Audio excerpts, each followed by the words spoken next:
அமித்தோட இன்னசென்ஸை நினச்சி சிரிக்கிறதா அழுறதா கோவப்படுறதானே தெரியல. அவரை வந்து கனியக்கா நேத்தி சொல்லிட்டாங்க போல இருக்கு. பாரு எவ்விடமோ அவ்விடமே அமித்துன்னு. அதை வச்சு பயங்கர அவருக்கு கோவம் வந்துருச்சு. இன்றைக்கி மார்னிங் ஏதோ மேக்கப் போடுறாங்கன்னு சொல்லி பேசும்போது சண்டை வரும்போது அவர் வந்து சொல்லியிருப்பார், நீங்கள் நேற்றுக்கே அப்படி சொன்னீங்கல்ல அப்படின்னு சொல்லிட்டு கோவப்பட்டிருப்பாரு. கோவப்பட்டுட்டு போயிருப்பார்.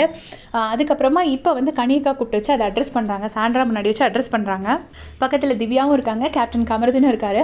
அப்போ இவங்க வந்துட்டு பயங்கரமாக கனியக்கா வந்து லாஜிக் பேசுகிறாங்க.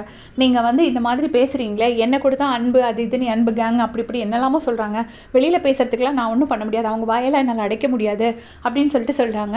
அப்புறம் நீங்கள் தான் அந்த ஸ்பேஸ் கொடுத்தீங்க, நீங்கள் கூட தான் என்னை நிறைய டீஸ் பண்ணியிருக்கீங்க அப்படின்னோடனே விக்ரம் சொல்லுவார் குரூப்பிசம்னு அப்படின்னு சொல்லிட்டு அமித் சொல்கிறாரு. உடனே விக்ரம் சொல்கிறது இருக்கட்டும், நீங்கள் மொத்தத்தில் நீங்கள் எனக்கு அந்த ஸ்பேஸ் கொடுத்தனால தான் நானும் உங்களை டீஸ் பண்ணேன், இனிமேல் நானும் உங்களை டீஸ் பண்ணல, நீங்களும் என்ன டீஸ் பண்ண வேண்டாங்கிற மாதிரி கனியக்கா சொல்கிறாங்க.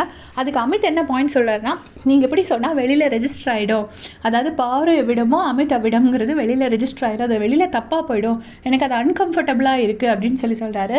இவ்வளோ தூரம் அது அன்கம்ஃபர்டபுளாக இருக்குதுன்னு யோசிக்கிறவர் அவங்க உட்காந்து 4 மணி நேரம் காசிப் பண்ணும்போது அதை உட்காந்து அவர் கேட்டுட்டு இருக்கக்கூடாது. நான் எப்போவுமே நான் ஃபீல் பண்ணுறது அதுதான், நம்ம பேர் வந்து நம்ம கெட்டு போகக்கூடாதுன்னு நம்ம நினச்சோன்னா நம்ம அதுக்கு இடம் கொடுக்காமல் இருக்கணும். அதுக்கு இடம் கொடுத்தா நம்மளால் ஒன்றும் பண்ண முடியாது. அநியாயமாக சொல்கிறவங்கள நம்மளால் ஒன்றும் பண்ண முடியாது. பட் நம்மளும் கொஞ்சம் இடம் கொடுக்காமல் இருந்தால் தான் நம்ம பேரும் கெட்டு போகாமல் இருக்கும். அது அமித்தும் அதை புரிஞ்சுக்கணும். அவர் என்ன நினைக்கிறாருன்னா, நம்ம சாதாரணமாக தானே பேசுகிறோம், ஸோ வெளியில் யாரும் எதுவும் சொல்ல மாட்டாங்க, அப்படி டீஸ் பண்ண மாட்டாங்கன்னு அவர் நினச்சிக்கிறாரு. கனியக்கா சொல்கிறதுனால அது வெளியில் போயிடுமோ அப்படின்னு அவர் ஃபீல் பண்ணுறாரு. அது அப்படி கிடையாது. அதை இருந்தாலும் அவருக்கு பிடிக்கலங்கிறதுனால அதை சொல்லக்கூடாதுன்னு அவர் சொல்கிறார். எனக்கு பிடிக்கலைன்னா அது பிடிக்கல தான் அப்படிங்கிற மாதிரி அவர் சொல்கிறாரு. அதுக்கு கனியக்கா சரி ஓகே, உங்களுக்கு பிடிக்கலைன்னா அதை நீங்கள் டைரெக்டாக அந்த ஸ்பாட்லேயே சொல்லியிருக்கணும், நீங்கள் அதை மனசில் வச்சுருந்து இப்போ சொல்கிறீங்க அப்படின்னு சொல்கிறாங்க. சொல்லிவிட்டு அவங்க என்ன சொல்கிறாங்கன்னா, நான் வந்து நீங்கள் ஃபீல் பண்ணது வந்து திவ்யா பக்கத்தில் வச்சு சொன்னதுனால தான் உங்களுக்கு பிடிக்கலன்னு நான் நினச்சிக்கிட்டேன் அப்படின்னு சொல்லிட்டு கனியக்கா சொல்கிறாங்க. ஏன்னா அமித்துக்கு திவ்யாவை பிடிக்காதல்ல, அதனால அப்படி சொல்கிறாங்க.